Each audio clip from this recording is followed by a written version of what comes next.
네, 지난 2월 헌재 판결으로 간통죄가 폐지되면서 배우자의 불륜을 합법적으로 처벌할 법적 수단이 사라졌는데요.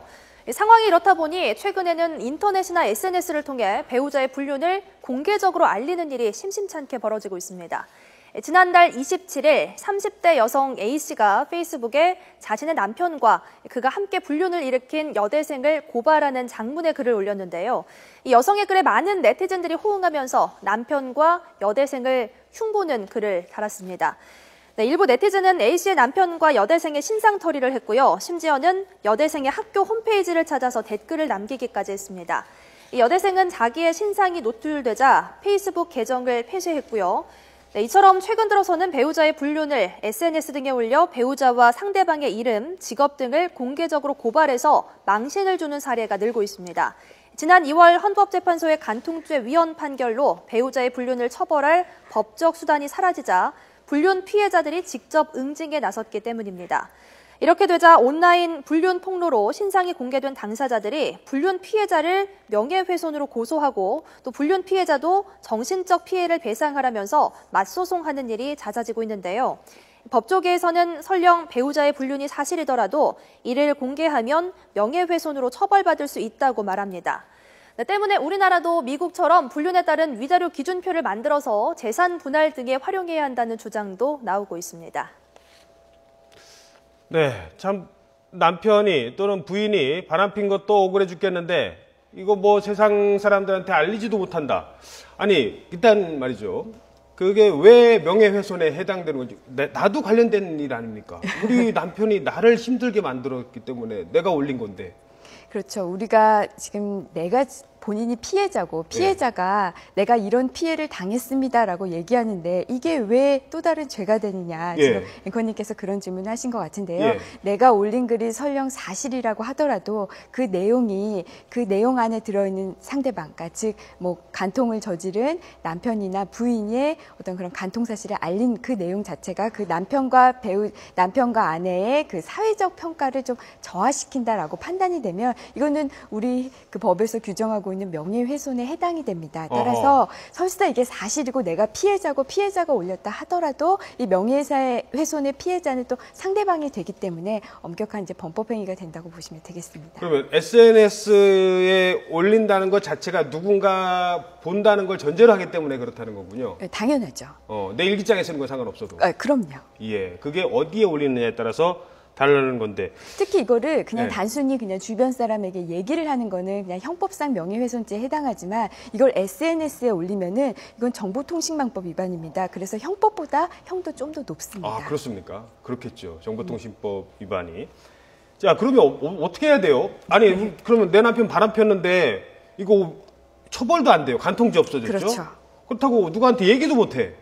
뭐 어떻게 해야 돼요, 그러면? 그냥 당하고 살아야 됩니까? 제가 뭐 법을 위반하지 않는 선에서 대응할 수 있는 방법을 말씀드린다면 대응 방법, 우선 내가 그 간통 사실을 알았을 때 상대방의 그 불륜 사실을 알았을 때 나 혼자만 알고 있어라. 절대 입 밖에 내뱉지 말라라는 의미가 아니라 예를 들면 이 남편이 바람을 피웠을 경우에 그 상대방 여자가 배우자가 있으면 그 배우자나 아니면 상대방이 그 결혼을 안 했을 때는 그 상대방 여자의 부모에게 알리는 거는 괜찮습니다.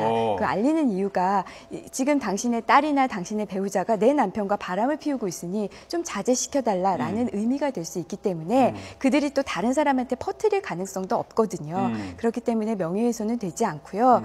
또 하나는 지금 현행법에서 대처할 수 있는 방법은 상대방에게 위자료를 청구하는 방법밖에 사실 없습니다. 위자료를 청구를 할 때 우리가 만약에 상대방이 어떤 직장을 다니고 있다라고 하면 월급의 급여의 가압류를 신청을 합니다. 가압류 결정이 회사에 도달이 되면 회사 내에서는 자연히 이 사실을 알 수가 있어요. 가압류가 왜 됐는지. 그렇죠. 그렇기 때문에 그런 방식으로 또 가압류가 되면은 그 상대방 여자는 그 월급을 전부 다 받을 수가 없고 일부만 받을 수가 있습니다. 그러니까 경제적으로도 좀 압박을 가할 수가 있죠. 이게 지금 현행법상 가할 수 있는 최선이에요? 최선의 방법입니다. 더 강한 방법은 없습니까? 합법적인 선에서는 제가 방송에서 말씀드릴 수 있는 거는 이게 최선입니다. 알겠습니다. 뭐 개인적으로는 제가 사실 좀 임 변호사님한테 죄송한 게 엊그저께 결혼하신 분한테 이런 얘기를 해서 근데 변호사시니까 그러면 다른 뭐 법적인 방법을 통해서 소송을 이제 한단 말이에요. 저쪽에서 네. 이혼 소송이 들어왔어요. 그러면은 이혼을 난 해주기 싫어. 근데 자꾸 이혼하재. 그럼 이럴 때는 어떻게 해야 돼요? 상대방이 그러니까 남편이 바람을 피웠는데 예. 그 바람을 핀 남편이 나에게 이혼을 청구한다. 예. 받아들여진 경우는 거의 없습니다. 거의 없습니까? 예, 왜냐하면 남편이 오히려 그 유책 배우자이기 때문에 예. 지금 대법원 판례에서도 유책 배우자의 그런 이혼 청구는 받아주지 않는다고 최근에도 나왔거든요. 근데 남편이 그렇게 이혼하자고 할 때는 아, 내가 진정한 사랑을 만나서요. 이렇게 얘기하지 않습니다. 그 배우자, 그러니까 부인의 잘못된 점을 막 또 이제 끄집어 내거든요. 그래서 소송을 들어오는 경우가 많지 물론 않습니까? 부인에게도 또 다른 유책 사유가 있다면 이혼 소송이 될 것 같기도 하지만 예. 그러나 이렇게 밖에서 이제 바람을 피운 상대가 이혼 청구하는 경우에는요, 제가 경험한 바로는 이 아내의 잘못보다 남편의 잘못이 큰 경우가 훨씬 많습니다. 그리고 우리가 이혼 소송하려면 우선 부부관계가 파탄이 돼야 되는데, 그러니까 그렇죠. 사이가 안 좋아야 되는데 그 안 좋게 된 결정적인 이유는 결국 그 바람을 피운 상대방의 잘못이 크거든요. 알겠습니다. 자, 하나만 질문 드려요. 간통죄 폐지 이후 달라진 풍속도 법조에 계시니까 많이 아실 겁니다. 네.